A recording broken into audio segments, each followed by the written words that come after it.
ஸ்ரீராம் ஜெயராம் ஜெய ஜெயராம். அனைவருக்கும் வணக்கம். இன்றைய தலைப்பு ஸ்ரீராமர் இருக்குமிடம்தான் சீதைக்கு அயோத்தி.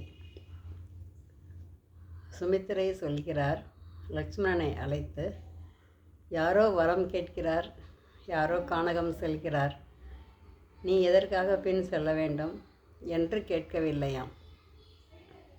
மாறாக ராமருக்கு நீ தம்பியாக செல்லாதே, தொண்டு செய்யும் தொண்டனாக செல்.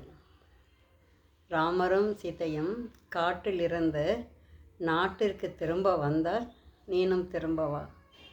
அப்படி இல்லை என்றால் நீனும் அங்கேயே உயிரை விட்டுவிடு என்று சொன்னார்களாம்.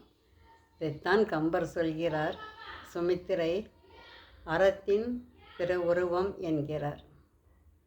லக்ஷ்மணர் தவக்கோலத்தோடு வருகிறார்.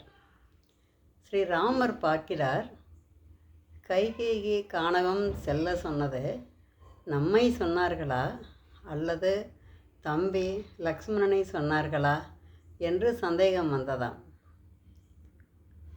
லக்ஷ்மணரையே பார்த்து கேட்கிறார், என்னப்பா கோலம் இது என்று கேட்கிறார். லக்ஷ்மணருக்கு கோபமாக இருக்கிறதா. அண்ணா, ஒன்றும் பேசாதீர்கள் அண்ணா என்று சொல்கிறார். அவள் தாயா, அவர் தந்தையா என்று வேகமாக பேசுகிறார்.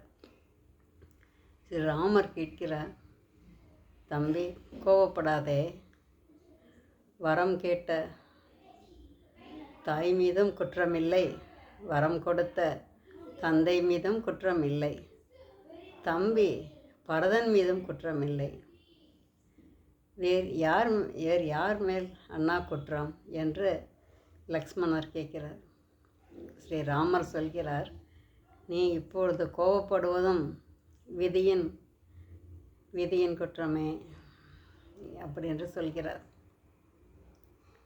லக்ஷ்மணர் ஆதிசேஷனின் உருவம் அல்லவா. அவர் மூச்சு காற்றின் வேகத்தால் நெற்றி மூடி கருகியதாம். ஸ்ரீராமரை பார்த்து லக்ஷ்மணர் கேட்கிறார், அண்ணா, அரசவையை துறந்தது போல் என்னையும் துறந்து விடாதீர்கள், நானும் உங்களுடைய காட்டிற்கு வருகிறேன் என்று ஸ்ரீராமரின் காலை பிடித்து கொண்டு அழுகிறார். லக்ஷ்மணர் சொல்கிறார், தண்ணீர் உள்ளவரைதான் நிலமும் மீனும் வாழும், நீங்கள் உள்ளவரைதான் நானும் சீதா பிராட்டியாரும் உயிர் வாழ்வோம்.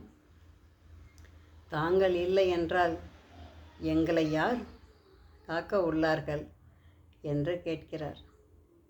இதை கேட்டவுடன் ஸ்ரீராமரால் ஒன்றும் பதில் பேச முடியவில்லை. சரி, என்னுடன் வா என்று சொல்கிறார். சீதாதேவியும் கானகம் செல்வதற்கு தயாராகி கொண்டிருக்கிறார். ஸ்ரீராமர் பார்க்கிறார், சீதா, நீ அங்கெல்லாம் வர வேண்டாம், அது பெரும் வெப்பம் மிகுந்த காடு என்று ஸ்ரீராமர் சொல்கிறார். சீதாதேவி சொல்கிறார், நின் பிரிவினும் சுடுமோ பெருங்காடு என்கிறார். பிறகு சீதாதேவி சொல்கிறார், ஸ்ரீராமர் இருக்கும் இடம்தானே சீதைக்கு அயோத்தி